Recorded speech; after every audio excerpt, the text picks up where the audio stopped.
Eh bien, bonjour. Bonjour. Bonjour à tous. Bonjour à tous. Écoutez, je propose qu'on commence directement, sans plus attendre. Comme nous l'avons tous dit, bonjour à toutes et à tous pour ce webinaire organisé par Human Design Group, consacré donc, comme vous le savez tous, à l'emploi des réalités virtuelles augmentées et mixtes en conception. L'objet de la présente réunion est de vous présenter des cas concrets, c'est-à-dire qu'on va essayer d'ancrer ça dans des cas d'usage du vécu et des expériences qui sont traitées par les trois collègues que j'ai à côté de moi. Il y a quelques règles qu'on peut tout de suite poser sur l'organisation de cet événement. Le premier, c'est que vous disposez d'un fil de discussion qui permet de poser ces questions directement, qui seront petit à petit récoltées par mon collègue Rostom. On les traitera sans doute un peu toutes à la fin. Sinon, n'hésitez pas éventuellement à lever la main ou utiliser de différents machins. Mais normalement, l'objectif, c'est plutôt de les rassembler tout à la fin pour les traiter de manière globale. Un temps d'échange, donc, comme indiqué, est prévu en fin de webinaire, précisément pour les traiter les unes après les autres, ou regrouper par thème, on verra. Ce webinaire est enregistré. Il sera partagé en replay à l'intégralité des gens qui se sont inscrits. Donc voilà, tout ça sera fait dans le prolongement et à l'issue du présent webinaire, qui durera 1h30 environ, prévu sur 4 grands temps que je vais vous détailler plus avant dans le sommaire.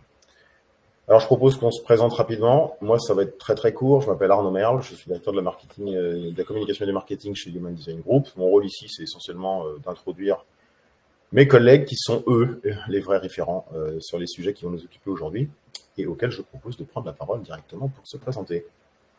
Bonjour à tous. Donc, je suis Guillaume Calvé, je suis ergonome. J'ai fait une thèse sur l'interaction multimodale mobile, normalement basée à Toulouse. Exceptionnellement, je suis en déplacement sur Lyon. J'ai fait mon début de carrière beaucoup dans l'aéronautique, la conception de systèmes complexes aéronautiques. Et à ce titre-là, j'ai beaucoup travaillé sur des sujets où il fallait des expertises assez pointues. Et l'expertise, on va dire, d'immersion et de mesure qu'on va vous présenter aujourd'hui font partie des expertises qu'on met en œuvre, par exemple, avec un client comme Airbus, qui ne sera pas le use case d'aujourd'hui, mais ces use cases, ces expertises ont été appliquées à d'autres thématiques qu'on va vous présenter sur d'autres cas d'usage. Donc en titre de directeur de la R&D, on a une petite équipe qui essaie de développer justement ces compétences et puis qui essaie de les mettre en œuvre pour nos clients dans les différents domaines qu'on va vous présenter. Voilà, je passe la parole à Cédric. Oui, bonjour à tous. Donc, je suis Cédric Bach, je suis directeur adjoint de la R&D de chez Human Design Group. Et je suis aussi ergonome. J'ai fait une thèse en ergonomie il y a maintenant presque une vingtaine d'années déjà sur la réalité virtuelle à l'INRIA, à Rocancourt, donc juste à côté de Versailles. Et après, j'ai fait une dizaine d'années de recherche dans des laboratoires d'informatique autour des thématiques de la réalité augmentée et de la réalité virtuelle pour différents cas d'usage à la pétrochimie, les musées, etc. Voilà. Et après, j'ai rejoint Human Design Group pour explorer un peu le domaine de l'aéronautique qui m'attirait beaucoup à l'époque, et la complexité. Et puis après, je suis revenu à mes premières œuvres, c'est-à-dire la réalité virtuelle. Et donc, du coup, on va vous présenter un peu ce qu'on sait faire chez Human Design Group dans ce domaine. Voilà, c'est pas la peine de se présenter un peu plus. Je passe le micro à Daniel. Moi, c'est Daniel Levkovitch. Je suis pas ergonome pour le coup. Je suis plutôt neuroscientifique de formation. Donc, j'ai une thèse en psychologie cognitive et j'ai une double spécialité. Donc, à la fois en neurosciences et en intelligence artificielle, ce qui était particulièrement utile pour la grande équipe d'ergonomes que j'ai rejoint chez HDG. Et du coup, je suis donc responsable de groupe Biometrics, et aussi chez Airbus, mais au sein du département de R&D de HDG. Très bien. Écoutez, merci pour cette présentation. Je propose qu'on passe rapidement au sommaire et l'organisation de cet événement.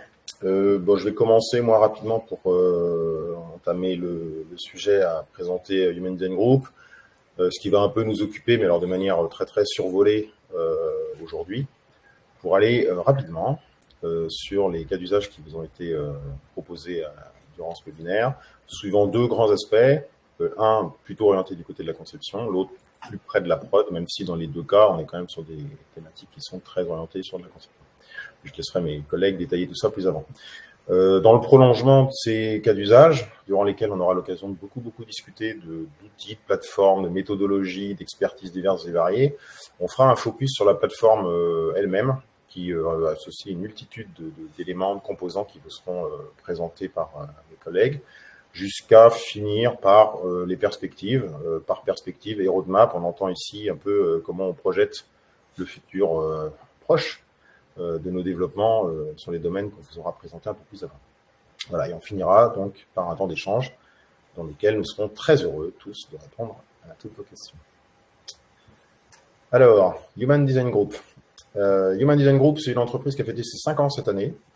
Ces 5 ans, ça correspond au moment en gros où elle est devenue indépendante par rapport au groupe auquel elle appartenait précédemment, qui s'appelait Bertin, le groupe Bertin, dans lequel elle était nommée Bertin Ergonomie. Et cette entité-là, bien plus que 5 ans, elle en a plutôt 45. Elle est née d'ailleurs dans le prolongement des premiers travaux à l'INRIA, qui s'appelait encore d'ailleurs l'IRIA à l'époque, sur l'impact de l'informatique sur la transformation des métiers. À un moment où personne ne parlait, à la fin des années 70 ou au début des années 80, d'une quelconque transformation numérique, ce qui nous fait dire ici souvent que, en fait, on est un peu né dedans. D'autres avec des expressions un peu plus triviales diraient qu'on en mange au petit déjeuner. Cette entreprise actuellement, c'est un peu plus de 135 collaborateurs pour 12 millions de chiffres d'affaires. On est sur 5 établissements, principalement Versailles, Toulouse et Aix-en-Provence. Voilà pour quelques chiffres clés. Pour ce qui est des enjeux et des motivations historiques de l'entreprise, on peut dire que ça fait à peu près 45 ans que l'enjeu humain et la centralité dans toutes les démarches de conception infusent, disons, la culture et l'ADN de cette entreprise.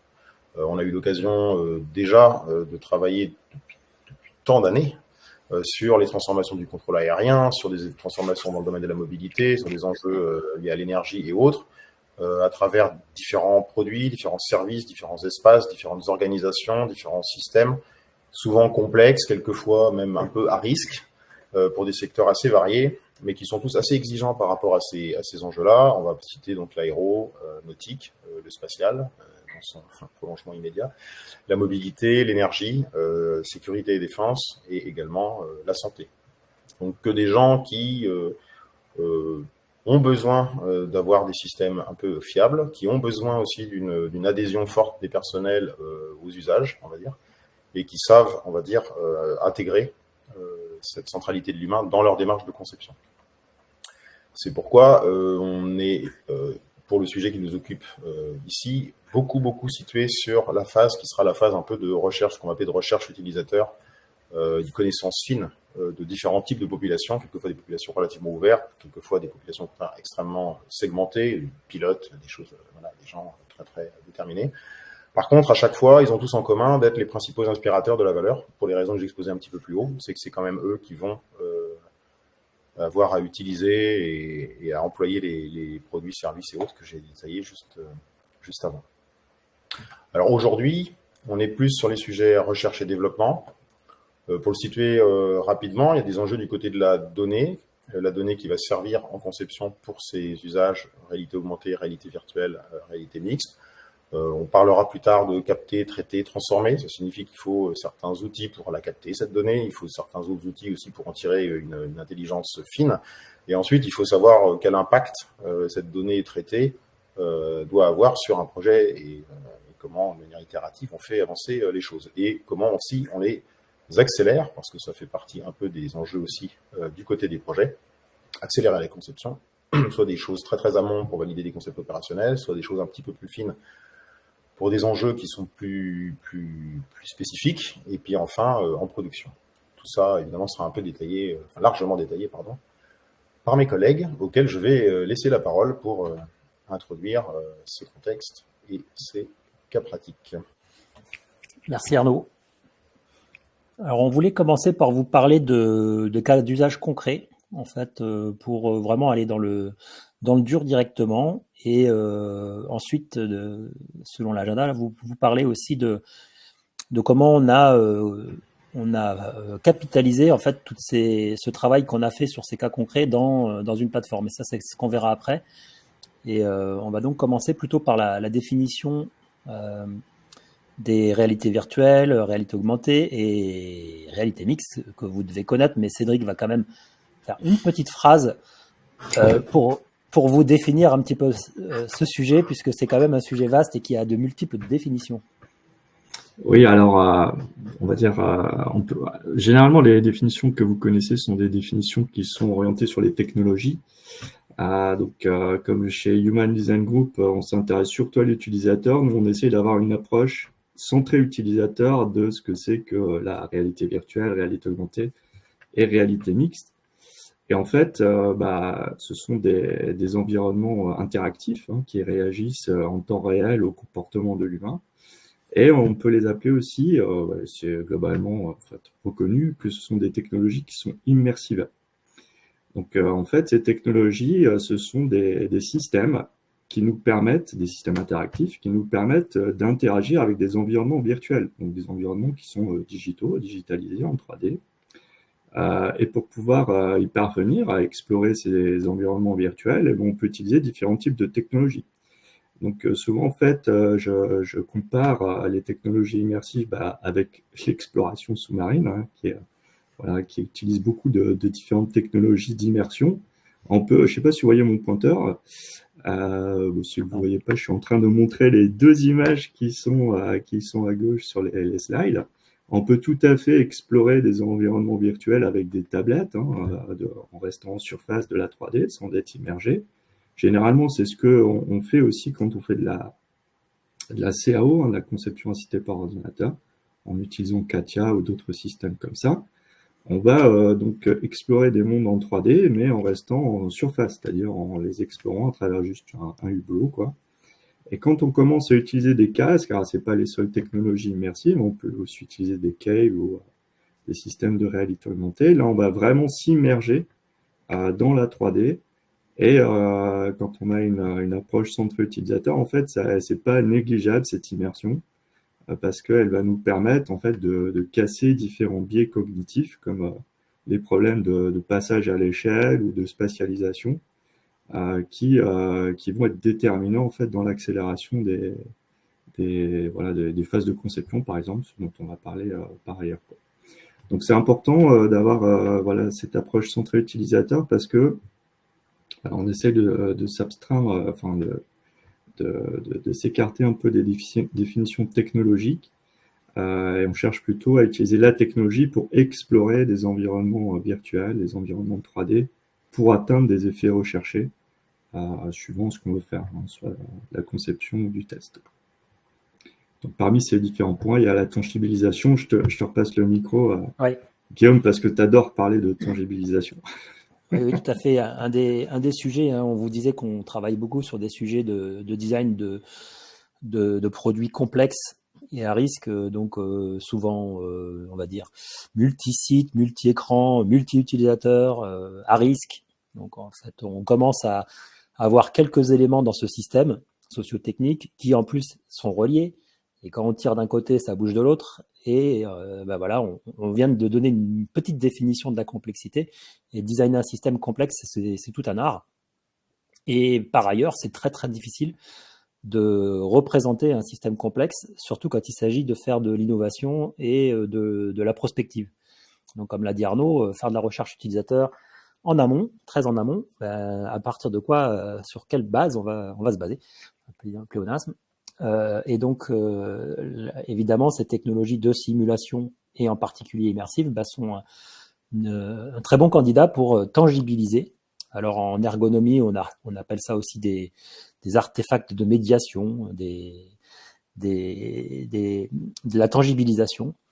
Et ça permet finalement d'aligner un petit peu toutes les représentations des parties prenantes, qu'elles soient les concepteurs, les opérateurs et bien sûr les ergonomes aussi. Et voilà. Et puis comme l'a mentionné rapidement Cédric, ça permet aussi de traiter des sujets comme le passage à l'échelle, puisque évidemment voir un produit sur une tablette, c'est pas tout à fait la même chose, ou sur un écran, c'est pas tout à fait la même chose que de l'expérimenter avec son corps et dans toute sa spatialité. Et puis évidemment, donc ça permet d'aller explorer des espaces qui sont assez complexes, potentiellement assez vastes, comme vous verrez, modestement vastes, on va dire, parce que quand même, on n'est pas non plus sur des espaces de pyramide de Khéops. Mais bon, voilà. Et évidemment, tout ça, ce qui est beaucoup dit, c'est que ça permet d'accélérer les processus de décision et de dérisquer très très tôt en amont des concepts opérationnels qui sont difficiles à se représenter. Évidemment, ça permet d'itérer très facilement. Et puis aussi, quelque chose qui nous tient à cœur avec les collègues, c'est de travailler sur tous les pain points de la chaîne digitale, comme vous le savez certainement, puisque vous êtes intéressé par ce sujet.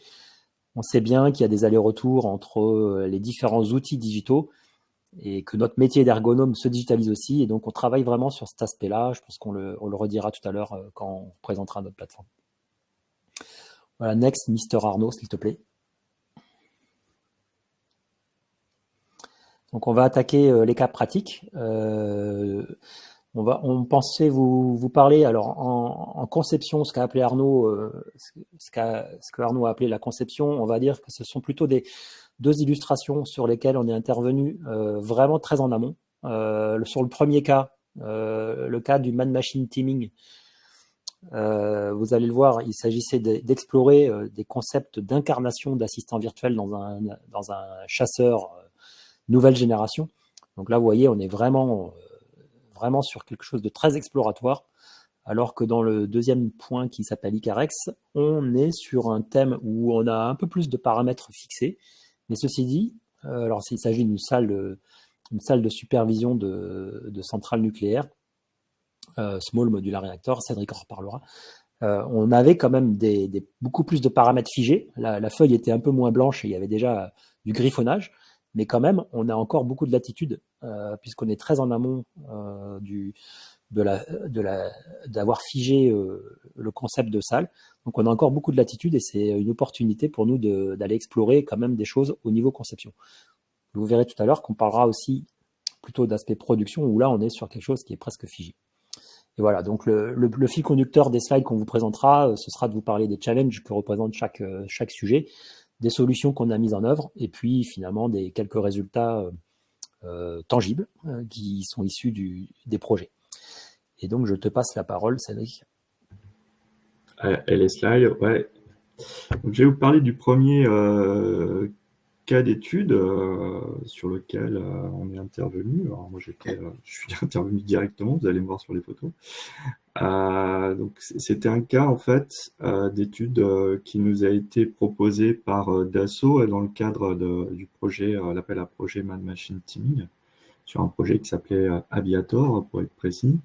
Et l'objectif c'était vraiment d'étudier les concepts d'assistants virtuels pour l'aviation militaire du futur. Donc c'est un peu le ticket d'entrée qu'on nous donne sur ce type de projet qui est vraiment du coup pour le coup de l'ergonomie prospective, des concepts opérationnels prospectifs. Et on avait vraiment bien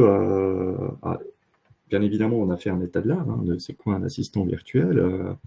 On a identifié une trentaine de dimensions qui pouvaient intervenir dans les relations entre un humain et des assistants virtuels.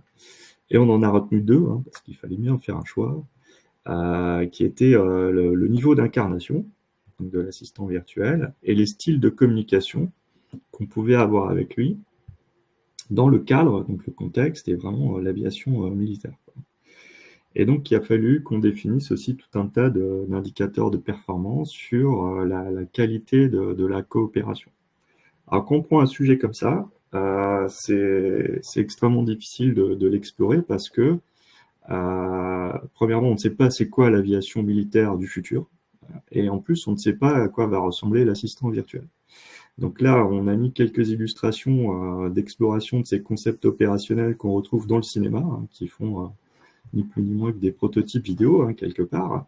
On décrit un peu voilà, à quoi ça pourrait ressembler. Donc très rapidement, en fait, quand on explore ces sujets-là, on peut très vite rentrer dans des considérations qui sont voilà, plus liées au désir qu'aux besoins.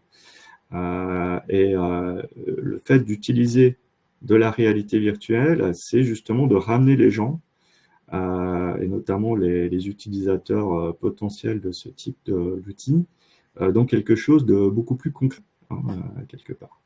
Donc peut-être slide suivante, je ne sais plus à quoi ça ressemble. Voilà.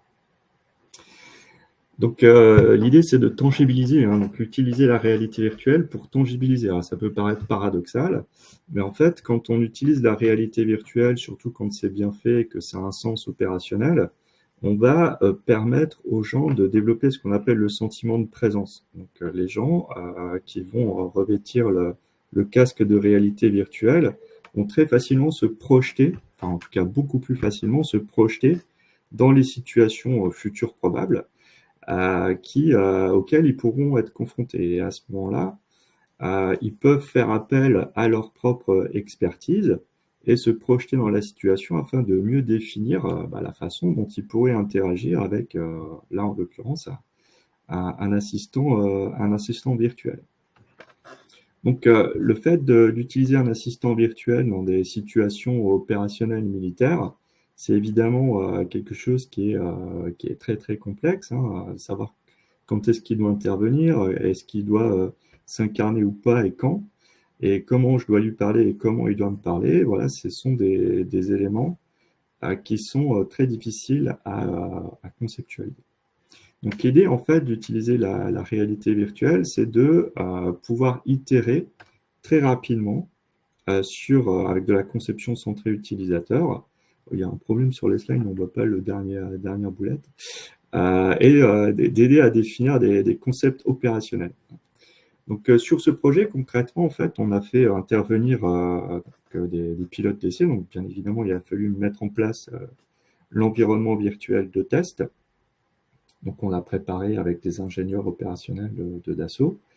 Et on a fait venir des pilotes qui ont pu interagir avec ce qui était une représentation d'une intelligence artificielle qui était en fait simulée complètement par un magicien d'Oz. Alors je ne sais pas si vous connaissez la technique du magicien d'Oz, mais je vais vous l'exposer rapidement. En fait, le magicien d'Oz, c'est une technique où on va simuler le comportement d'un système, là en l'occurrence un système complexe, uniquement par l'action d'un magicien ou d'un marionnettiste qui va animer l'assistant virtuel que vous voyez là sur l'image de gauche, là, qui est incrusté dans le cockpit en haut à gauche, qui était là en version incarnée. Et le magicien d'Oz pouvait interagir et commander cet assistant virtuel, lui faire dire des choses, soit qui étaient préconçues ou alors complètement à la volée, de façon à pouvoir interagir en live avec le pilote, c'était le pilote opérationnel de Rafale. Et ainsi, en faisant plusieurs itérations par jour, on était capable d'arriver jusqu'à la définition d'un concept opérationnel qui satisfaisait en fait le pilote. En fait, ils ont tous été satisfaits du dernière itération, et de définir comme ça finement la façon dont ils pouvaient interagir avec l'assistant virtuel et aussi qu'est-ce qu'ils pouvaient faire comme mission. Je crois que j'ai un peu anticipé sur les slides d'après, en décrivant un peu le concept, le plan expérimental. Hein, mais si je peux résumer un peu concrètement comment se passait une journée. Alors, chaque pilote passait sur une journée, alors, donc c'était à la fois des compromis entre des aspects pratiques, parce que récupérer un pilote de Rafale pour faire une expérimentation, c'est pas quelque chose de facile.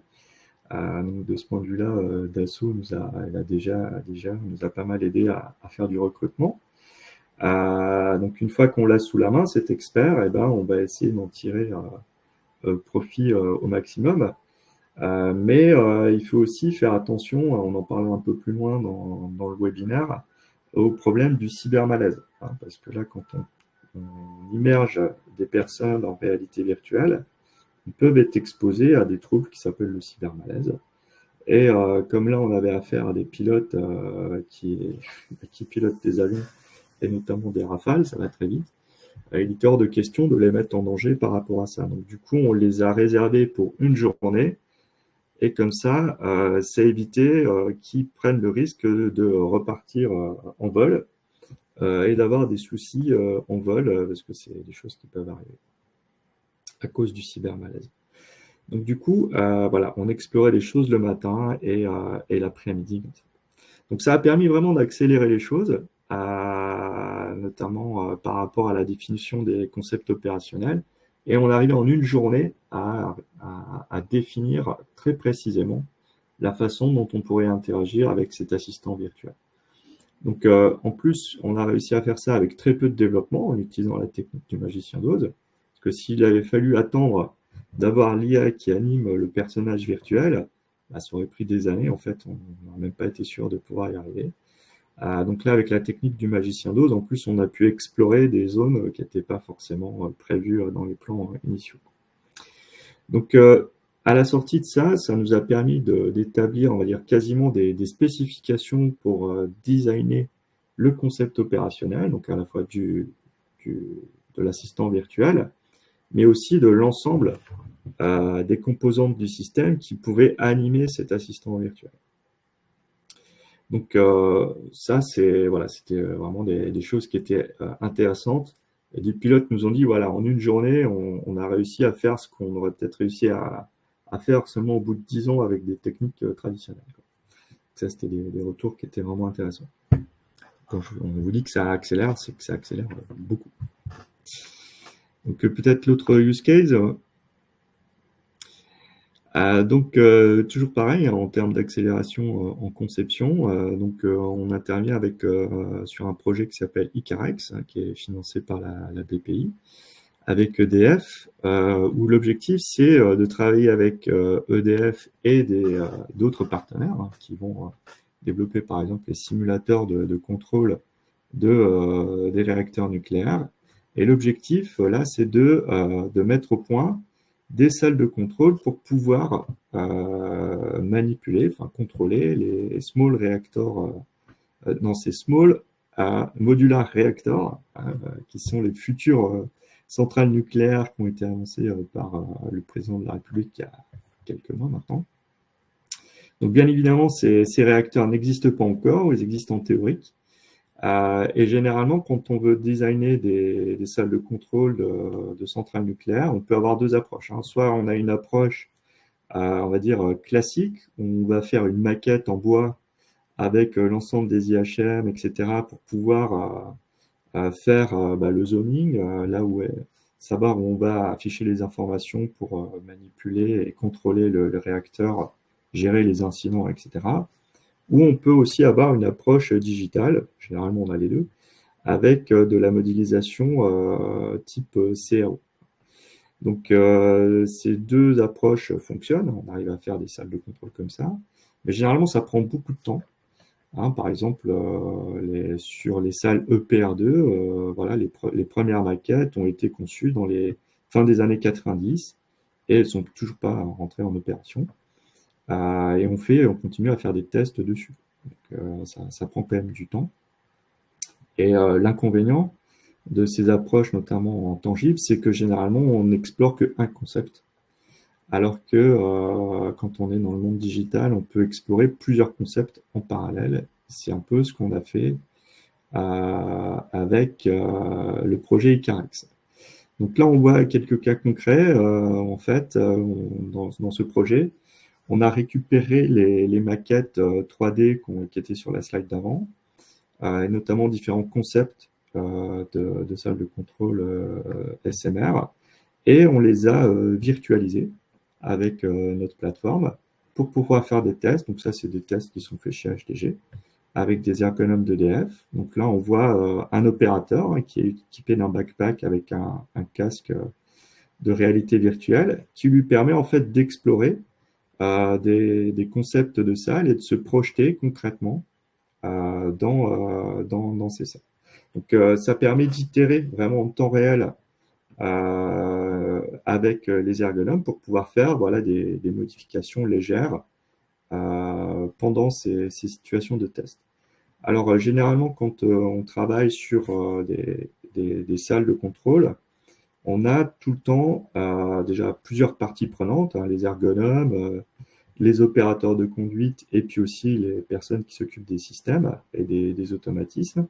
Et la difficulté, c'est d'aligner en fait un peu toutes les représentations des différentes parties prenantes dans la conception de la salle. Donc le fait de créer ces situations en réalité virtuelle, et généralement sur home scale, permet à toutes les personnes d'accéder à la même représentation virtuelle. Et ça permet, de ce point de vue-là, d'accélérer et d'itérer beaucoup plus vite sur différents concepts. Donc ce qu'on a concrètement observé pendant le projet, c'est qu'on arrive même à mixer des idées qui viennent de différents concepts pour arriver à une salle de contrôle un peu hybride, qui était non prévue, et de façon très très rapide.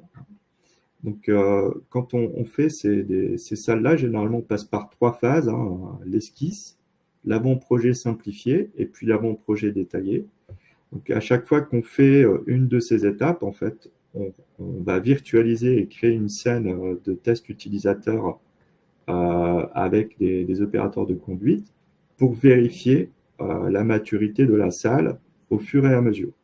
Alors, ce qui est intéressant, c'est que quand on arrive en avant-projet détaillé, donc généralement la salle est figée, on sait où on va afficher les informations et avec notre plateforme, on est capable maintenant d'intégrer des IHM dynamiques qui sont connectés à un simulateur de conduite, qui n'est pas fait par HDG mais par Coris en l'occurrence, qui permet d'afficher les véritables IHM qu'on va avoir à la fin dans la salle de contrôle. Donc ça permet potentiellement, alors on ne l'a jamais fait, de faire des évaluations scénarisées avec des indicateurs. Donc là on voit une partie de notre IHM, mais aussi d'aller vers le training en réalité virtuelle, chose qu'on n'a pas encore faite. Enfin, c'est une de nos ambitions. Next. Je ne sais plus qu'est-ce qu'il faut dire après.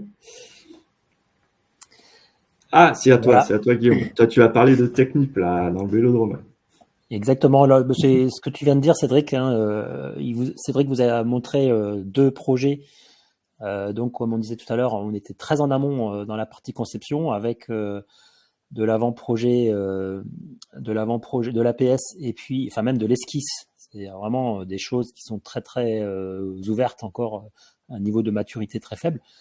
Et là, c'est un dernier projet, hein, il n'y a que 2 slides sur ce projet-là, qui illustre aussi un autre cas où, avec Technip et British Petroleum, on a travaillé là sur plutôt une validation d'avant-projet définitif.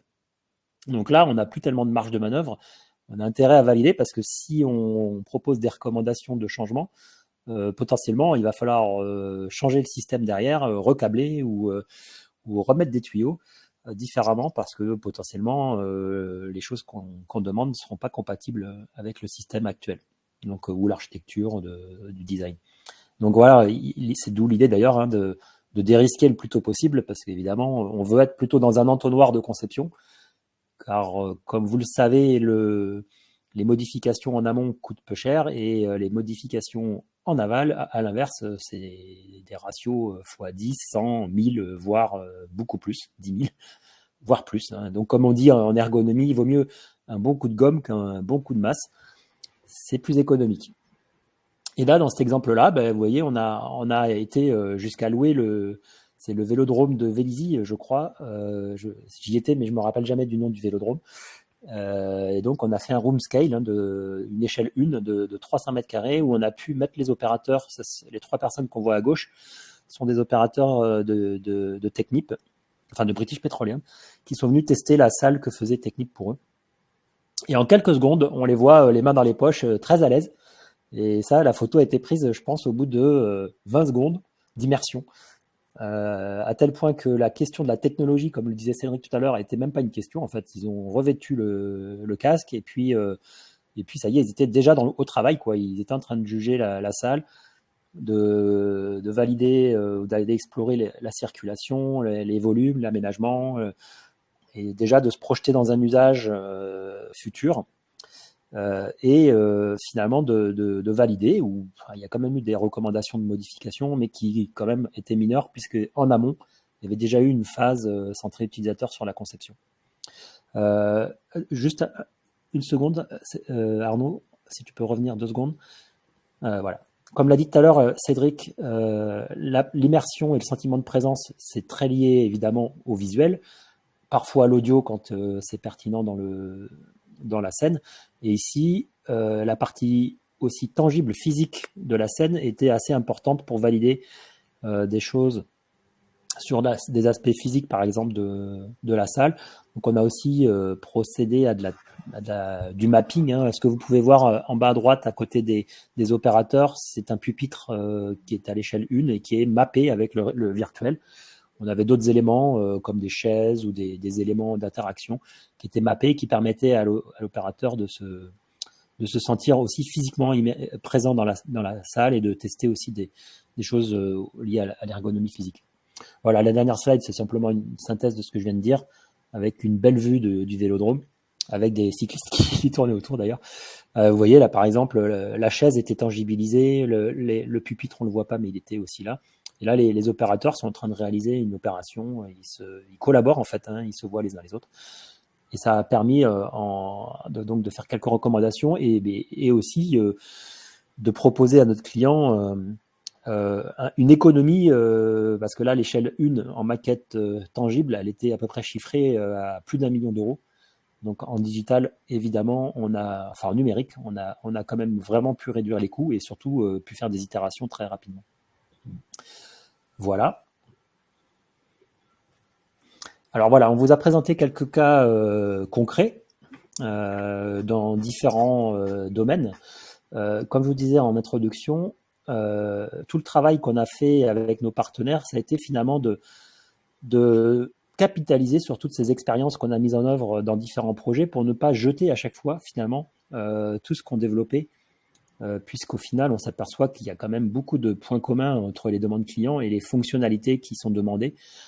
Et donc ça fait pas mal d'années qu'on travaille avec notre partenaire Bicom sur le développement d'une plateforme qu'on appelle Prover, et qui permet justement d'explorer l'ensemble des possibles d'un concept opérationnel sans se mettre trop de contraintes technologiques, mais justement de mettre en œuvre une approche centrée utilisateur qui est vraiment finalement non limitée par la technologie et qui permet d'injecter finalement toute notre expertise d'ergonomie et de facteur humain dans cette plateforme avec un ensemble d'outils qu'on ne détaillera pas dans l'exhaustivité parce qu'il y a beaucoup de fonctionnalités, mais on va quand même vous en présenter quelques-unes. Mais bon, évidemment, comme vous avez pu le comprendre, l'idée c'est vraiment finalement de nous aussi digitaliser notre métier à travers cette plateforme et puis de l'accélérer, de rendre un meilleur service à la fois avec des meilleurs indicateurs, des meilleures performances et d'efficience, et de profiter finalement de ces opportunités technologiques. Comme en bas à gauche, vous voyez tout l'aspect immersif que représente Cédric, et puis tout l'aspect biométrique et mesure que va vous présenter dans la foulée Daniel, tout en tenant compte du risque de cybermalaise dont a parlé Cédric rapidement et qui va redécrire juste après. Next. Voilà, donc vraiment l'idée c'est d'intégrer notre savoir-faire facteur humain dans cette plateforme avec un ensemble d'outils de construction, de chaîne de traitement, enfin de récupération d'éléments de la chaîne digitale, y compris des IHM, de la CAO, mais aussi des IHM, de co-conception multidisciplinaire en lien avec le jumeau numérique qui itère de manière flexible. Et puis aussi, quand on arrive dans une maturité un peu plus forte du design, de pouvoir simuler, de jouer des scénarios où là, on va un peu plus laisser tranquille les opérateurs et commencer à rentrer dans une analyse de l'activité un peu plus fine, où on va pouvoir faire des mesures de performance, des mesures sur les états des opérateurs, avec du monitoring et de la data visualisation, du rejeu, de l'enregistrement, etc. Voilà. Voilà, donc voilà l'ensemble des fonctionnalités. Vous les avez vues un petit peu dans les illustrations précédentes avec l'import d'éléments 3D, des bibliothèques métiers en fonction des objets qu'on va concevoir. Par exemple, s'il s'agit d'un cockpit d'avion, de voiture ou une salle de contrôle, on a des librairies un peu dédiées à chacun des domaines, ce qui permet d'accélérer très vite le design, avec y compris les imports ou l'intégration d'IHM de plus ou moins haute fidélité. La notion aussi de mannequin et d'avatar, alors soit pour animer les scènes, mais aussi pour faire des mesures sur des aspects plus physiologiques de l'ergonomie. Magicien d'Oz, Cédric en a parlé. La tangibilisation également, là, c'est-à-dire de faire des sentiments de présence qui soient un peu plus sympathiques. Voilà, donc tout le reste, j'en ai déjà parlé. N'oubliez pas aussi qu'il y a la capacité à enregistrer et rejouer. Ça, c'est assez important et c'est pas une fonction facile à développer. Qui permet de synchroniser toutes ces données dans l'environnement, et ça, Daniel, je pense, en reparlera rapidement. Voilà, et je donne la parole à Daniel justement, qui va vous donner un petit peu les expérimentations qu'on peut faire, ce dont on est capable côté biométrique. Merci. Alors, j'espère que la qualité du son est pas trop mauvaise. Bon, je vais vous parler donc de la méthodologie de travail là qu'on met en place dans le groupe Biometrix que j'anime au sein du département R&D. Donc en fait, notre ambition finalement, c'est de pouvoir fournir aux ergonomes donc qui utilisent cette plateforme des mesures et des indicateurs qui sont suffisamment fiables et pertinents pour évaluer correctement les différents artefacts de conception, les différents choses qu'on peut développer au cours des séances que vous avez vues précédemment. Donc, pour ça, ce qui est important de comprendre, c'est que HDG, en fait, a fait le choix de maîtriser la chaîne de bout en bout, du capteur à l'indicateur, et avec 3 étapes clés, donc capter, traiter et transformer. Donc, bien sûr, nous proposons en fait des batteries de capteurs que je vous présenterai un peu plus en détail plus tard, mais en fait, nous réalisons finalement ces tests nous-mêmes en laboratoire. Donc, on les développe, on crée des indicateurs de qualité, par exemple, des mesures qu'on récolte pour indiquer aux différentes personnes qui utilisent la plateforme si les capteurs sont correctement placés ou s'ils sont en train d'enregistrer du bruit au lieu d'enregistrer du signal. Donc ça, c'est des développements qu'on fait en interne, mais qui sont extrêmement utiles quand on met en place ce genre de mesures, en particulier quand on n'a pas forcément la maîtrise complète de l'ensemble. Donc, au niveau des traitements de données, ça c'est pour la partie captée, ce que je viens de dire. Pour la partie traitement, en fait, là aussi, on a un grand nombre de techniques qu'on développe au labo, mais en plus donc des techniques de filtrage ou d'interpolation, ce qu'on va mettre en place, c'est des algorithmes d'extraction automatique à partir des données brutes. Donc, par exemple, différents marqueurs, des features en fait sur les différents signaux qu'on mesure, et donc on va récupérer pour un rythme cardiaque, on va récupérer à partir du signal, on va extraire le rythme, on va extraire les niveaux de variabilité, on va extraire tout un tas de marqueurs qui ensuite justement vont être fusionnés. Ces marqueurs physiologiques vont être fusionnés dans ce qu'on va appeler des indicateurs. C'est le 3e niveau d'information qui, eux, cherchent à détecter finalement différents états cognitifs ou physiologiques. Donc, ces niveaux indicateurs, on en voit quelques exemples en bas. Et selon les phénomènes qu'on cherche à étudier, justement, on va proposer l'ensemble de cette chaîne, des capteurs, des marqueurs et des indicateurs, et à la fois aussi des méthodologies d'analyse complètes pour pouvoir aider les ergonomes qui sont intéressés par ces phénomènes selon les cas d'usage qu'ils sont en train d'observer et d'analyser.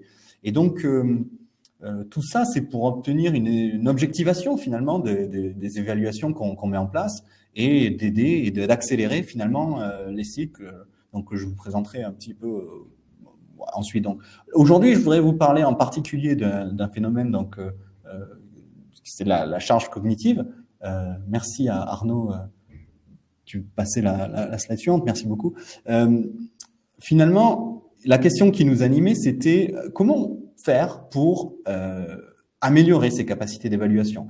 Et donc, l'exemple de la charge cognitive, il est assez clé, c'est évident dans notamment l'évaluation en IHM, en interface imagée. En gros, on se pose une question qui est assez simple, c'est quelle est la quantité de ressources qu'on va pouvoir allouer à une certaine tâche, et c'est facile à dire, mais assez difficile à mesurer, notamment parce que il y a un grand nombre de composantes diverses, une composante physiologique, une composante subjective et une composante comportementale qu'on peut mesurer et qui sont des dimensions qui interagissent entre elles et qui sont pas du tout ni orthogonales, enfin elles sont pas indépendantes les unes des autres, et en même temps elles sont pas du tout les mêmes. C'est-à-dire ce qu'on est conscient, donc la partie subjective, ce qui est clair et ce qui nous apparaît, est pas du tout la même chose que ce qui nous est inconscient et ce qui est physiologique. Une grande partie, je répète ça assez souvent, une grande partie de notre système nerveux est le système nerveux autonome et on n'a absolument aucun contrôle dessus. Et pourtant, ce système nerveux-là, il joue, il a des efférences,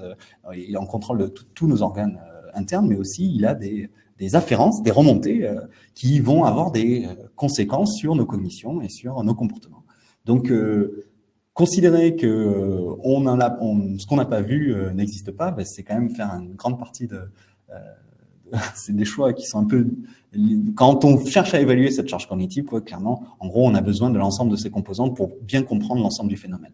Et donc, la question, le challenge, c'était comment on va faire pour réaliser un indicateur, parce que chacune de ces mesures a des avantages et des inconvénients. En fait, on s'aperçoit que, par exemple, une mesure subjective, elle peut être précise si on détermine qu'on veut la donner de 1 à 10, par exemple, mais par contre, elle est biaisée parce que forcément, comme elle n'est uniquement accessible à la conscience, on ne sait pas tout ce qui se passe et on n'est pas toujours très cohérent avec les mesures qu'on donne à l'échelle verbale. De la même manière, au niveau comportemental, on va pouvoir mesurer des temps de réaction, on va pouvoir mesurer des erreurs, mais on va pas toujours on va être extrêmement dépendant de la tâche. Donc, si on veut généraliser une mesure comportementale, on va avoir beaucoup de mal à le mettre en place sur l'ensemble des différents tests qu'on va mettre en place. Et inversement, la composante physiologique, elle, souvent, elle est assez lourde à mettre en place parce que soit elle est chère, elle est coûteuse, mais surtout, elle demande des capacités d'analyse un peu spécialisées. Et donc, le temps de traitement et d'analyse des données, quand ils sont pas automatisés, elles peuvent être très coûteux pour les personnes qui souhaitent les mettre en place. Donc c'est ça, en fait, ce challenge, c'est comment faire cet indicateur. Parce que, bien sûr, on est capable, et c'est ce qu'on fait parfois, de fournir l'ensemble de ces mesures. On fait la totale, on peut fournir aux ergonomes qui en auraient besoin l'ensemble des mesures à la fois comportementales, physiologiques et subjectives. Mais parfois, certains de nos clients nous disent, bon, écoutez, est-ce que vous pouvez nous donner un indicateur un peu général, juste une idée comme ça, parce que, bon, avec tout, on va pas s'en sortir, ça va être trop long, on va pas pouvoir tout analyser, et puis c'est pas forcément ça qui nous intéresse. Donc, l'idée, c'est d'essayer de trouver des choses qui accélèrent un peu ces analyses et d'avoir donc des vues un peu plus générales. Et c'est pour ça qu'on a, comme en bon scientifique, tu peux passer à la slide suivante, Arnaud, merci. On a développé une tâche de labo. Donc, une tâche de laboratoire, donc qui est la NBAC, qui, donc comme c'est bien sûr la charge cognitive, on parle beaucoup de mémoire, finalement, ça influence la mémoire de travail. Donc, on se sert de cette quantité d'éléments en mémoire de travail pour mesurer cette charge cognitive. Donc, en fait, comment on vient saturer finalement la mémoire de travail? Donc, c'est une liste de lettres qu'on présente. Donc, chaque lettre est présentée une par une. Et les lettres sont présentées 500 millisecondes. Et après, il y a 2 secondes et demie, de 2500 millisecondes d'écart entre chaque lettre. Et donc, on peut avoir plusieurs consignes. Soit la tâche, c'est une 0 bac. Donc là, c'est extrêmement facile. Quand le X apparaît, donc c'est la tâche de ce que vous voyez à gauche au milieu là. Quand le X apparaît, on répond. Donc ça, c'est facile et ça change pas trop. Quand on fait en revanche une tâche de 2 bacs, ça veut dire que donc là, la cible, c'est le L. Vous voyez que le L est séparé par un X. Et il faut retenir en mémoire l'item précédent et même l'item encore avant. Donc, 0 bac, on y arrive bien. 1 bac, ça va encore. 2 bacs, ça commence à se complexifier. Alors, 3 bacs, plus personne n'y arrive. On est à moins de 30% des gens qui y arrivent. Et 4 bacs, c'est absolument personne. Donc, on arrive assez facilement à trouver des tâches qui saturent la mémoire de travail. Et on sait assez facilement corréler finalement les index de difficulté avec donc l'ensemble des mesures qu'on prend, qui sont donc des mesures subjectives tels que l'ISA de 1 à 5.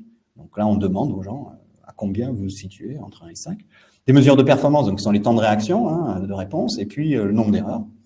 Ou des mesures physiologiques, donc en l'occurrence, ça a été un eye tracking avec la pupillométrie et la direction des yeux, ainsi que donc photoplethysmographie, donc ça c'est une mesure cardiaque qu'on prend sur le lobe de l'oreille, activité électrodermale, donc qui est au niveau de la peau, donc c'est la conductance cutanée, et électroencéphalographie, donc avec des petites électrodes sur le crâne. Donc toutes ces mesures nous permettent ensuite d'essayer. Alors donc on a fait un modèle mathématique de détection finalement qui permettait de faire le lien entre les mesures physiologiques et les mesures subjectives. Donc on a cherché à prédire pour accélérer finalement. Donc on a fait des choix. On s'est dit on va pas pouvoir tout détecter, on va pas pouvoir rendre compte de la totalité des choses. On peut pas seulement s'intéresser à la mesure de performance parce que celle-là, elle est trop liée à la tâche. Donc, on a dit, très bien, on va faire quelque chose de simple. On va essayer de prédire la réponse subjective à partir des mesures physio parce que le problème de la réponse subjective, c'est qu'elle vient intervenir au milieu de la tâche.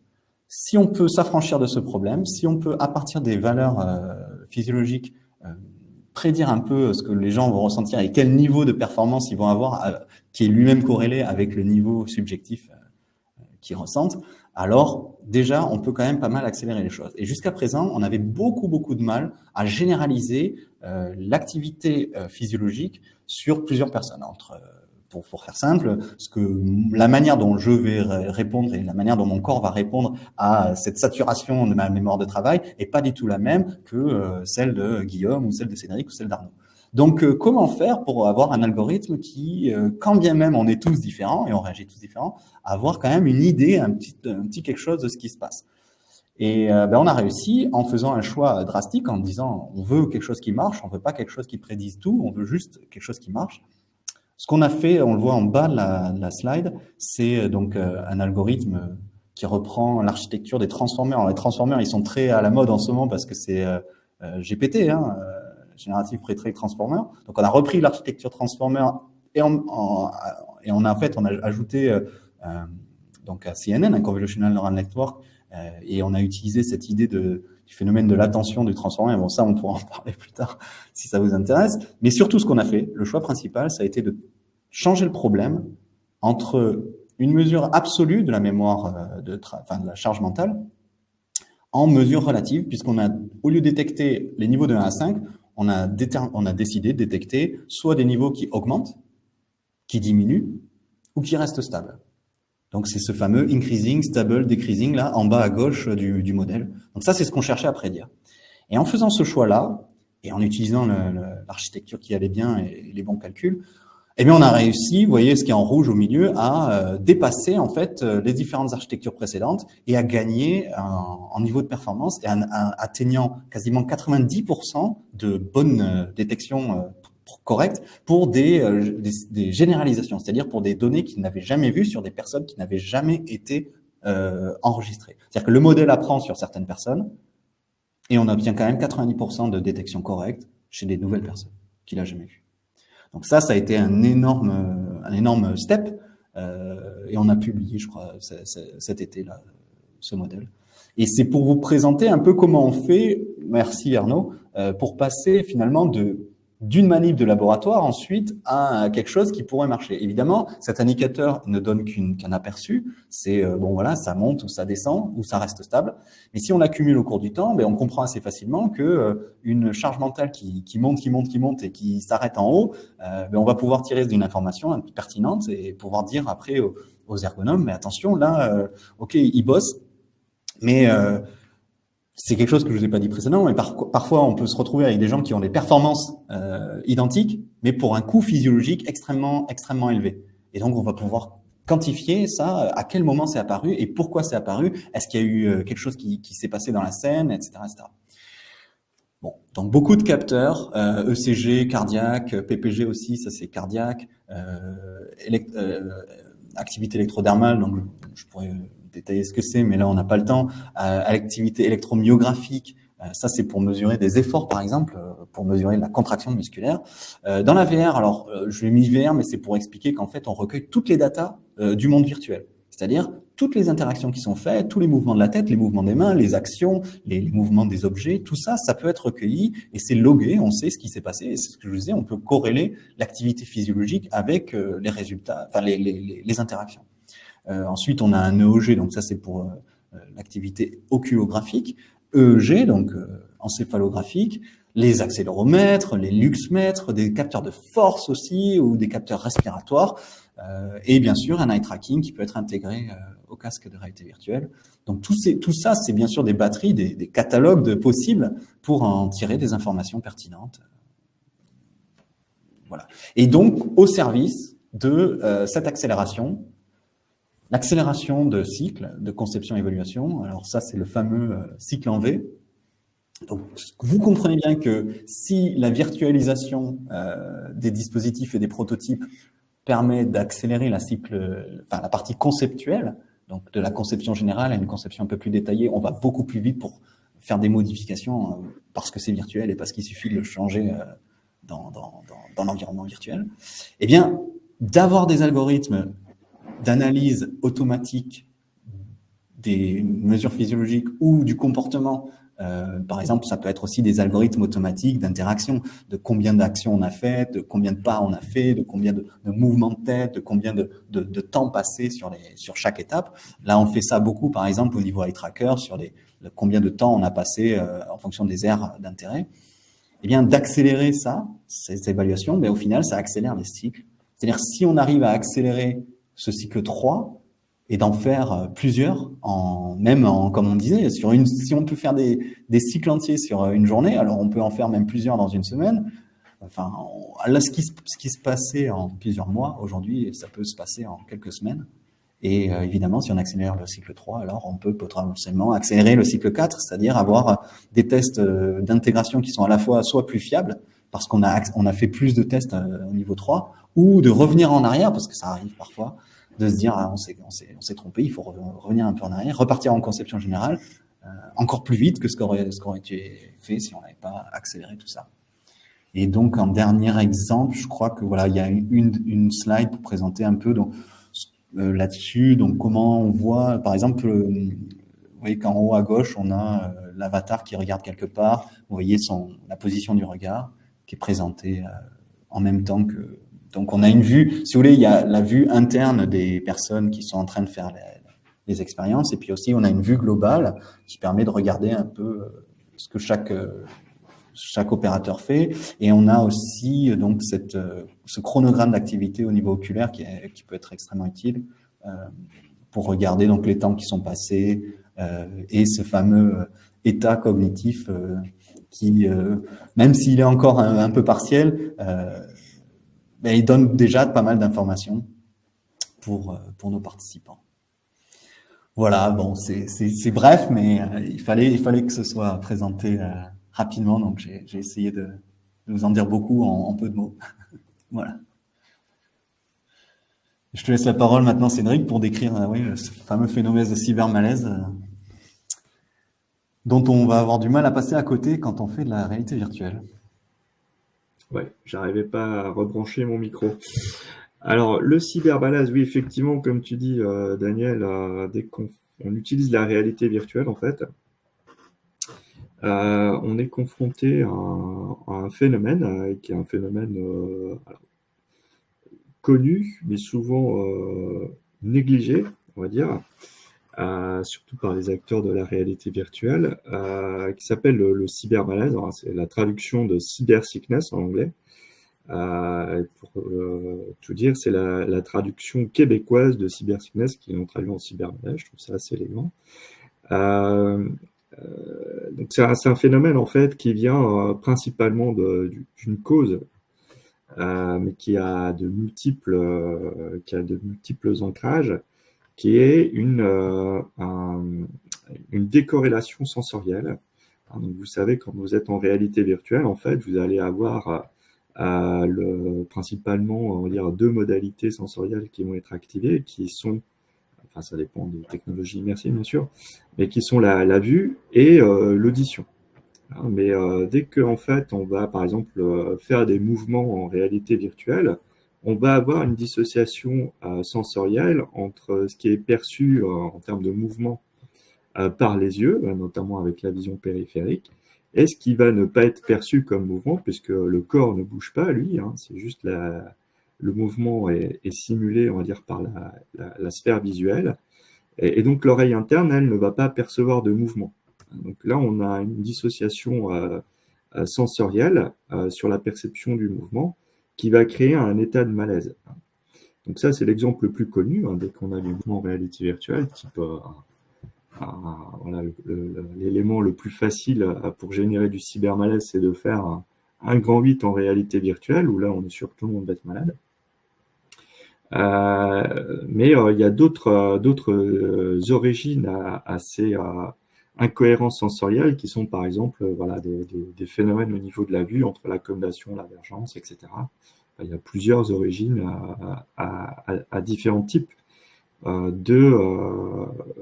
d'incohérences sensorielles. Il faut savoir quand même qu'il y a à peu près 60% des gens qui peuvent être victimes du cybermalaise. Donc là, c'est des pourcentages, on va dire, pour du cybermalaise, on va dire, léger. Mais il y a quand même 5% hein, des gens qui vont être vraiment incapacités par le cybermalaise, à un tel point qu'ils vont devoir arrêter leur expérience de réalité virtuelle et qui peuvent mettre plusieurs heures, quelquefois, à s'en remettre. Et quand c'est vraiment sévère, il faut même des fois passer par la case rééducation avec de la kiné vestibulaire. Donc ça peut être sérieux et ça peut impliquer des problèmes de sécurité, surtout dans le domaine professionnel. Donc pourquoi il faut s'intéresser aux problèmes du cybermalaise? Parce que dans le milieu professionnel, bien évidemment, on ne va pas exposer des gens qui sont là pour travailler à ce type de soucis. Donc, du coup, on a mis en place chez HDG une approche qui est la gestion du risque cybermalaise. Donc, pour pouvoir gérer ce risque, on évalue et on tient compte de 8 dimensions qui sont présentées là sur la slide. Déjà, on considère un peu le profil des utilisateurs et notamment de la population cible. Une première chose qu'on regarde, c'est est-ce que la population d'utilisateurs va être une population ouverte ou une population sélectionnée. Quand je parle de population sélectionnée, par exemple, si on prend les pilotes de Rafale dont je vous ai parlé, ça c'est une population qui est sélectionnée d'un point de vue sur des caractéristiques médicales et qui ont une certaine capacité physiologique qui est compatible dans les grandes lignes avec la réalité virtuelle. Mais dans les populations ouvertes, on va avoir aussi des gens qui vont avoir une sensibilité très importante au cybermalaise, notamment les personnes qui vont souffrir de troubles de l'oreille interne ou différents troubles de vision. Là, ça va être problématique. L'âge aussi peut agir. Après, on a l'environnement d'utilisation. Hein. Donc, je vous ai montré quelques images d'interaction dans différents environnements. Donc, il faut savoir que l'environnement dans lequel on va interagir avec de la réalité virtuelle va impacter directement l'apparition de symptômes, ne serait-ce que la température de la salle, par exemple, peut être problématique. Le fait d'avoir ou pas d'air conditionné. Et l'environnement va aussi agir sur les performances des technologies, notamment les performances de tracking. Et on sait que les délais d'affichage, par exemple, entre la rotation d'une tête et l'affichage dans le casque, va créer justement des décalages sensoriels qui vont être à l'origine de cybermalaise. Donc, tout ce qui est ergonomie des technologies, réglage des technologies, hein, on a un projet là-dessus spécifiquement pour pouvoir étudier tout le phénomène de cybermalaise avec Airbus Training plus précisément. Donc on a regardé tous les paramètres qui peuvent agir sur le réglage sur le cybermalaise à travers le réglage de technologie et on a identifié plus de 10 facteurs qui peuvent agir sur le cybermalaise uniquement sur le réglage des technologies. Bien évidemment, le contenu des applications, je vous ai parlé de mouvements virtualisés, donc le fait qu'on bouge ou pas dans l'environnement va avoir des impacts, mais aussi les objets qu'on manipule, la distance des objets par rapport à votre position virtuelle va impacter directement sur le confort visuel, la fatigue visuelle, et donc sur le cybermalaise. De la même manière, les tâches qu'on doit réaliser, si par exemple on doit faire beaucoup de mouvements de tête ou de mouvements du torse aussi dans l'environnement virtuel, si on est assis ou debout, vont avoir un impact immédiat sur l'apparition des cybermalaises. Donc, une façon de maîtriser ces risques-là, ça va être la planification des temps d'immersion et le fait de pouvoir organiser, par exemple, je vous ai montré sur Icarex, des sessions avec des opérateurs de salles de conduite qui sont dans une population ouverte. Donc, on gère le risque cybermalaise avec des temps d'immersion qui ne dépassent pas 15 minutes. Donc, ça permet d'aménager en fait nos tests utilisateurs par rapport à ce tempo-là pour pouvoir aménager des pauses et permettre aux utilisateurs de récupérer avant et surtout de faire des pauses avant que les symptômes apparaissent, parce que ça apparaît généralement au bout d'une vingtaine de minutes pour des personnes qui ne sont pas susceptibles. Et un aspect très important, c'est aussi la connaissance que les équipes qui vont encadrer des situations de tests en réalité virtuelle ont du phénomène de cybermalaise, c'est-à-dire quels sont les symptômes et quelles actions il faut entreprendre si jamais on a une personne qui se retrouve cinétosée. Qu'est-ce qu'il faut faire avant de la laisser repartir chez elle, reprendre sa voiture, etc. Ça, c'est des éléments qui sont très importants dans la gestion du risque. Je vous ai parlé des technologies immersives tout au début du webinaire. Si on reprend la même métaphore, là, on pourrait considérer que la gestion du risque cybermalaise, c'est un peu comme la gestion des risques de pressurisation et de dépressurisation en plongée. Et suivant les situations, les types de plongées qu'on va faire, notamment des plongées professionnelles, il faut adapter des protocoles de sécurité qui sont propres à l'environnement qu'on va tester. Donc ça, c'est important. Donc, on se devait de vous en parler parce que si on veut faire de la VR professionnelle, il faut savoir gérer aussi le cybermalaise. Je ne sais pas s'il reste encore des slides après ça. En tout cas, pas pour le cybermalaise, en tout cas. Et non, c'est la dernière slide. On a un tout petit peu de retard, mais c'est bon, on a bientôt fini.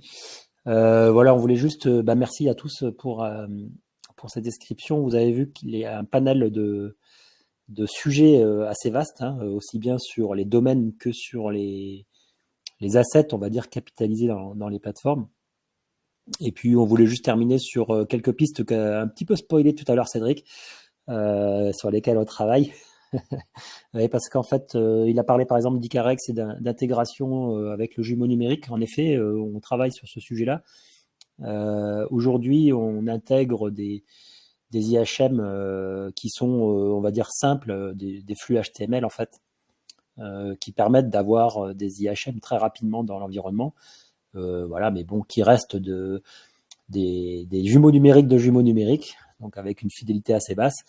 Là, on travaille avec EDF, par exemple, ou d'autres partenaires à l'intégration à des simulateurs vraiment plus professionnels, avec des technologies qui s'appellent Kafka, notamment, et qui permettent d'aller se plugger sur un vrai simulateur de centrale nucléaire, par exemple. Donc ça, c'est un gros sujet sur lequel on travaille. On travaille également sur, finalement, nous aussi, on est utilisateur des technologies d'intelligence artificielle.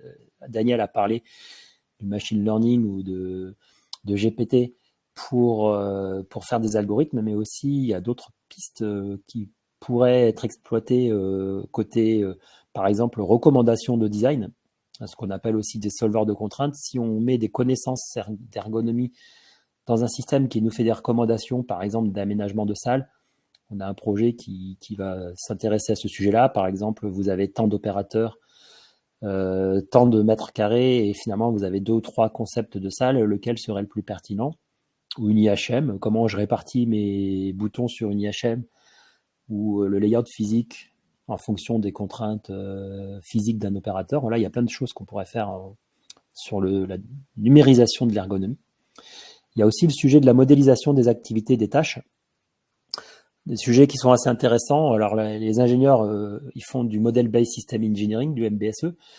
Nous aussi, les ergonomes, on travaille sur la modélisation des opérations et ça peut servir à plein de choses. Puisque ces tâches, si on les a modélisées, on peut donner des indicateurs dessus, par exemple de performance. Cette tâche doit être réalisée dans tel ou tel ordre, dans telle durée, avec tel ou tel degré de précision, enfin tout un ensemble de KPI qu'on peut mettre sur la tâche suite à notre analyse de l'activité. Et tout ça, c'est intégré en fait dans notre environnement virtuel. On travaille sur le fait que nos modèles soient en fait vivants avec Unity par exemple. Ce qui fait que si on a modélisé dans Unity, on peut scripter en fait des comportements ou vérifier que les opérateurs ont bien fait ce qu'on avait voulu qu'ils fassent. Donc en ergonomie, on parle de travail prescrit, travail réel. Avec les modèles de tâches, on peut tout à fait, en conception, vérifier finalement que l'opérateur a bien réalisé la tâche comme on l'avait demandé. Et puis, bien sûr, aussi, comme m'a spoilé Cédric, en formation, on peut aussi travailler sur ce sujet-là et c'est une des suites possibles qu'on explore. Et puis, évidemment, il y a tout un tas de choses qu'on peut faire aussi. Là, on a mis un exemple sur côté biométrique. Vous voyez bien que tout ça, c'est corrélé. Daniel l'a bien expliqué. On travaille évidemment sur l'intégration de plein de nouveaux capteurs, et dont un capteur assez connu qui est le mocap, mais qui permet de faire de l'ergonomie, on va dire, classique physique. Mais plein d'autres sujets aussi, puisque tout ça, la fin de l'histoire n'est pas encore du tout là. On a encore beaucoup de travail. Et voilà, je crois que c'est la conclusion, puisqu'on n'a pas d'autres slides. On a un tout petit peu dépassé, mais on a quand même du temps pour faire un temps d'échange. S'il y a encore du monde connecté, hein, on peut voir là, donc n'hésitez pas. Arnaud, d'ailleurs, c'est à l'écrit ou à l'oral? C'est en chat les questions? Alors, les deux étaient permis, c'est-à-dire que les questions pouvaient se poser dans le fil de questions dédié pour ensuite éventuellement les traiter, les cumuler. Il se trouve que le fil de questions, pour l'heure, de ce que je vois en tout cas, est vide.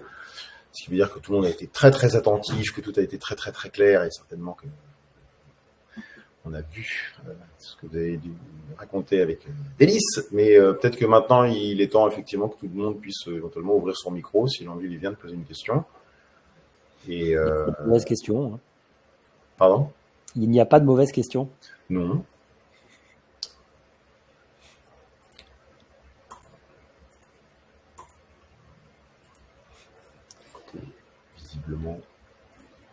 Visiblement non.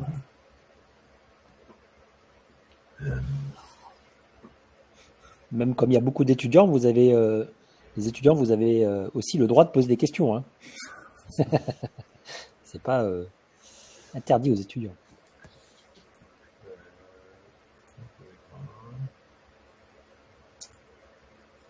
Bah écoutez, s'il n'y a pas plus de questions.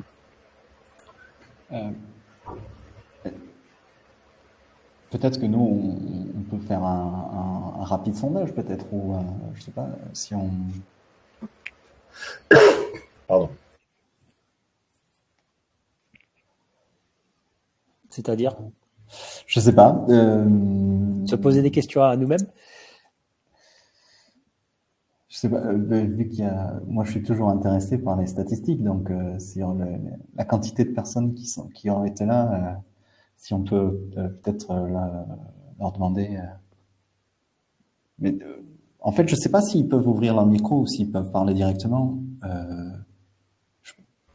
Normalement, ils doivent pouvoir ouvrir leur micro. D'ailleurs, j'invite, si ce n'est pas le cas, à ce que quelqu'un se manifeste dans le chat ou dans le... Ah, il y a quelqu'un qui est en train de parler dans le chat, justement. Y aurait-il un sujet de configuration? Peut-être pour demander si ils ont sur un sondage sur quelle serait la partie si vous voulez des informations complémentaires. Alors, une question. Avez-vous suivi une formation spécifique pour travailler avec la VR en tant qu'ergonome? Une question, ça. C'est une question pour Cédric, ça. Parce qu'il a une thèse en ergonomie de la réalité virtuelle. Alors, non, j'ai pas suivi de formation spécifique, mais je fais des formations sur ce sujet. J'ai fait ma thèse en 2000, entre 2000 et 2004 sur la réalité virtuelle. À l'époque, il y avait pas beaucoup de sujets d'ergonomie dans ce domaine-là. Et voilà, je fais des formations sur ce sujet dans le milieu académique où voilà, maintenant HDG est en capacité de faire des formations professionnelles aussi pour former des ergonomes, pour faire des travaux d'ergonomie avec la réalité virtuelle. Oui, c'est-à-dire que si je synthétise, ou tu me dis si je dis une bêtise, mais c'est-à-dire que nos ergonomes n'ont pas été formés pour faire ce qu'ils font, mais maintenant ils savent transmettre à d'autres ergonomes des formations. Oui, on va dire ils ont appris sur le tas. Donc, notamment dans notre département R&D, voilà, on a un groupe immersion où les gens apprennent finalement à le faire. Oui, et d'ailleurs, je précise qu'on a oublié de le dire et je voulais le mettre en introduction ou en conclusion. Tout ça, c'est du travail en cours, du work in progress, et en fait, on travaille énormément sur la formalisation finalement du process d'intégration de ces technologies, parce qu'en fait, l'histoire s'écrit en même temps qu'on l'a fait, c'est-à-dire qu'on crée des nouveaux outils, et puis on transforme notre métier d'ergonome. Donc, c'est pas évident de procéduraliser cette technologie. C'est pas, voilà, on est un département R&D, on essaye d'explorer des possibles, y compris chez nous. Pour nous. Et puis finalement, à la fin, on se dit, maintenant qu'on mûrit cette solution, la partie immersive, la partie revue de conception, la partie mesure, comment on l'intègre dans une procédure, une méthode, de manière un peu formelle. Voilà. Et donc ça, on y travaille avec les collègues, justement, qui seront après plus faciles à former, puisqu'on aura procéduralisé le travail. Ouais. On a une autre question de Antoine, alors très pointue. Je vais la lire littéralement parce que je suis sûr de ne pas trahir son attention. Comment utilisez-vous la pupille taille pour contribuer à l'évaluation de la charge mentale? Ça c'est pour Daniel. J'ai la réponse. Merci Antoine pour la question. Je me rappelle. Donc en fait c'est très clair la réponse. Donc on a une extraction de feature qui est basée sur l'algorithme de Duchovsky. C'est très clair. Voilà. Donc c'est l'algorithme de Duchovsky 2020. Donc il y a eu 2 papiers coup sur coup, une méthode d'analyse avec le ratio haute fréquence bas de fréquence. Donc si vous voulez et c'est aussi basé sur des travaux qui ont été faits par un Toulousain, Pejsakovic, de côté ISAE. Donc on est très cocorico là. Mais donc non, en fait c'est pour répondre. Donc il y a 2 étapes dans l'analyse de la pupillométrie. En fait, donc on sait que la pupillométrie répond à une augmentation de charge mentale de manière inversement proportionnelle. Donc la pupille va se dilater avec une augmentation de charge mentale. Qu'est-ce que je viens de dire? Non, c'est le contraire. C'est l'inverse. Pardonnez-moi. C'est le stress. Ouais, voilà. Donc, ce qu'il faut voir, c'est que quand on utilise un ratio donc HF LF, donc c'est haute fréquence bas de fréquence, parce qu'en fait la valeur brute de la pupillo, ça a une durée d'environ 3 à 4 secondes. Donc on voit globalement donc la pupille voilà, on voit le signal général. Le problème, c'est que souvent, d'abord, il y a le problème de la luminosité. Donc, quand on travaille en pupillométrie, ça, c'est évident qu'il faut faut faire une bonne baseline, mais surtout, ce qui se passe, c'est que donc ça peut être assez bruité. Et le problème, c'est que donc plutôt que d'avoir des baselines en continu, c'est-à-dire que dès que la luminosité va changer, si vous voulez, la pupillométrie va changer en fonction de ce qu'on va présenter. Donc, ce qu'on pourrait faire, il y a eu des tentatives comme ça, c'est de recaler une baseline pour chaque niveau de luminosité qui sont présentés et refaire les calculs après à chaque fois, presque chaque seconde. Sauf que des fois, c'est tellement rapide que de toute façon, tout ça s'est mélangé avec le signal réel. Donc, une autre manière de calculer cet indicateur, c'est de calculer non pas la hauteur du pic, qui est en fait la résultante, quoi. Si vous voulez, on a une courbe en U, en inversé. Au lieu de calculer cette valeur en amplitude, en fait, on va calculer en fréquence. Donc, quand on a un grand pic très large, en fait, c'est une basse fréquence. Et quand on a des petits pics ou pas trop de valeur, et donc pas trop de réponses, en général, c'est des hautes fréquences. Donc, quand on fait le ratio des basses fréquences sur les hautes fréquences, finalement, on a un assez bon aperçu de est-ce qu'on a une réponse ou est-ce qu'on a une absence de réponse. Et ça, quel que soit le niveau de baseline. Donc, on s'affranchit du problème de l'amplitude en travaillant en fréquentiel. Donc, cette idée-là donc avait été poussée donc là, par Pesakovic, qui a ensuite été reprise par Duchovsky 2017, Duchovsky encore 2020, où il a encore amélioré l'algorithme, permet d'extraire ce ratio. Et ensuite, à partir de ce ratio, nous, on s'en est servi donc, dans notre fameux IGCNN, donc c'est pour Interaction Grid Convolutional Neural Network. Et c'est ce résultat-là, effectivement, on l'a vu dans le tableau, qui a donné les meilleurs résultats, les meilleures performances de détection. Alors, ce qui est intéressant, c'est que donc dans la version du Duchovsky 2020, on utilise des ondelettes. Ça, c'est très technique, je suis désolé. Mais en gros, c'est pour dire qu'au lieu d'avoir, pour comprendre, c'est au lieu d'avoir besoin du signal total pour faire l'analyse, donc ce qui est classiquement utilisé dans l'analyse temps fréquence et une transformée de Fourier, il faut la totalité des signaux pour faire l'analyse. Mais là, la transformée par ondelette permet d'avoir des tout petits morceaux de données. Et donc, on peut faire ça en temps réel. Donc, on peut faire ça en continu. Au lieu d'avoir 15 ou 20 ou 30 secondes. Parce que les séries de lettres que je vous ai montrées, par exemple, c'est des séries qui durent 60 secondes. Donc, on a une lettre toutes les 3 secondes. Il y a 20 lettres, ça fait 60 secondes. Là, au lieu d'avoir les 60 secondes, on travaille sur des toutes petites périodes qui font 1 à 2 secondes. Et ça suffit déjà pour avoir un ratio qui change et qui nous dit éventuellement s'il y a eu réponse ou pas. Voilà, j'espère que la réponse est claire.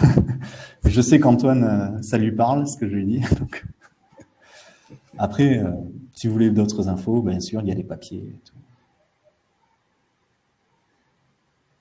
Alors oui, on a une autre question. Avez-vous développé des outils en lien avec l'architecture ingénierie navale? Deuxième question, sujet software. Développez-vous vos soft plugins pour la visualisation ou utilisez-vous des outils génériques? Donc la première, c'est avez-vous déjà développé des outils en lien avec l'architecture ingénierie navale? Alors je vais peut-être répondre. Pas particulièrement dans le naval, non. On est un peu agnostique. L'idée, c'est que, enfin, du domaine. L'idée, c'est que justement, on capitalise plutôt sur l'aspect facteur humain, qu'après, on peut facilement adapter à des sujets divers et variés.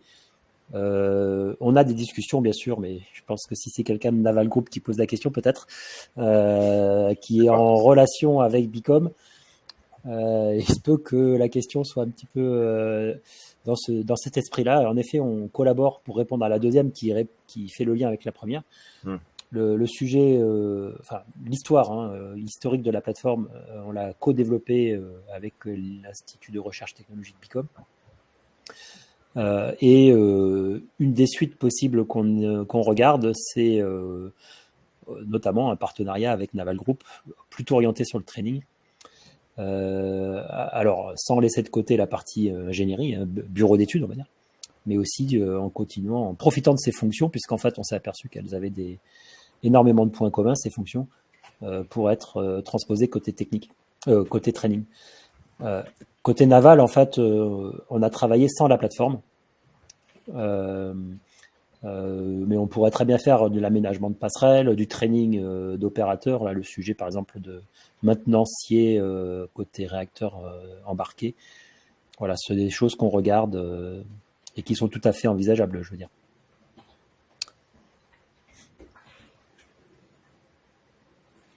Une autre question. Ah non, pardon. Si, donc, développez-vous vos soft plugins pour la visualisation ou utilisez-vous des outils génériques? Oui, alors ce que je viens de dire, en fait, c'est ça. C'est-à-dire que la partie immersive, elle est faite avec Bicom et la partie visualisation aussi, mais avec une collaboration HDG Bicom, puisque les algos. D'ailleurs, le papier qu'a montré Daniel, c'était écrit en tout petit. Il est co-écrit avec plusieurs entités. Sachant que dans Bicom, il y a d'autres entités. Il y a des entités comme l'ENIB, comme l'UBO, etc. Des gens qui font aussi du HMS, du biométrique.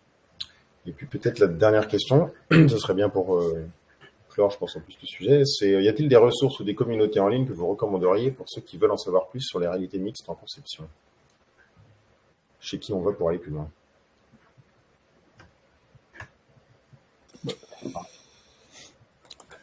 Cédric, je pense qu'il n'y a pas... Enfin, si, il y a quand même la XFR, qui est une communauté, alors qui n'est pas... ça dépend de ce qu'on cherche, on va dire. elle est basée autant sur les technologies que les usages, peut-être un peu plus sur les technologies, et un petit peu sur le training. Il y a quand même des communautés, voilà, autour de ce. Alors avant, ça s'appelait la FRV. Aujourd'hui, ça s'appelle la XF. Non, alors La FXR, je crois. Ouais. Voilà, oui, il y a quelques communautés, mais c'est vrai que c'est pas encore quelque chose qui est très structuré, hein. Il y a plein de choses sur le net, à droite, à gauche. Des recommandations, par exemple, Cédric parlait du cybermalaise. Il y a quelques personnes qui ont édité des recommandations, par exemple, sur ce sujet. Ouais, c'est plus des organismes hein, comme l'OTAN ou l'ANSES. Ouais, tout à fait. Mais pas forcément. Par exemple, comme on parlait des processus, comment utiliser ces technologies, on a pas mal de papiers de recherche, beaucoup moins de papiers industriels, encore moins de papiers en ergonomie, où finalement, c'est comment positionner ces technologies dans un processus de conception. On sort d'Ergoia avec Cédric, Ergoia, la conférence la semaine dernière. Salut Arnaud Ledreux, à bientôt, à la prochaine, qui part de la conf. Et donc voilà, c'est des sujets justement qu'on a un peu mis sur la table, c'est comment on intègre ces technologies du point de vue de l'usage. Ça reste un vrai sujet, hein, parce que voilà, aujourd'hui c'est exploratoire. Oui, c'est pour le cas Icarex, hein, donc on prend EDF par exemple, qui est quand même un gros acteur de l'industrie française. Ils sont toujours voilà, dans la recherche de la place de la réalité virtuelle, bien que voilà, ils sont très, on va dire, très au courant des apports de la réalité virtuelle en conception. Ou chez Airbus aussi, voilà, la réalité virtuelle est déjà utilisée, mais on cherche encore sa place exactement dans les process de conception. Quand est-ce qu'il faut faire de la VR et quand est-ce que c'est un peu trop, enfin, c'est pas le moment d'en faire. Voilà, c'est encore en cours de maturité et on va dire on peut pas vraiment encore trouver de plateforme en ligne en plus d'échanges qui parlent de ça parce que chaque industriel va avoir ses propres problématiques. Bien évidemment, les problématiques d'Airbus vont pas être les mêmes que celles d'EDF. Donc voilà, on cherche encore la place de la réalité virtuelle dans l'industrie. Mais en tout cas, ce qui est certain, c'est que voilà, il y a quand même une prise de conscience au niveau industriel des bénéfices de la réalité virtuelle et réalité mixte pour la conception. Oui, et même du point de vue de l'injonction à utiliser ces technologies, en fait, il y a pas mal de gens dans l'industrie qui disent que c'est sur le chemin critique de plein de processus, le training, l'ingénierie, les opérations, et que si soit on subit, soit on maîtrise, on se met devant l'avion, comme on dit, et on va anticiper sur les apports que ça peut avoir, et du coup réfléchir à comment on intègre ces technologies dans un processus, tout en prenant en compte les risques que ça propose. Salut Victor.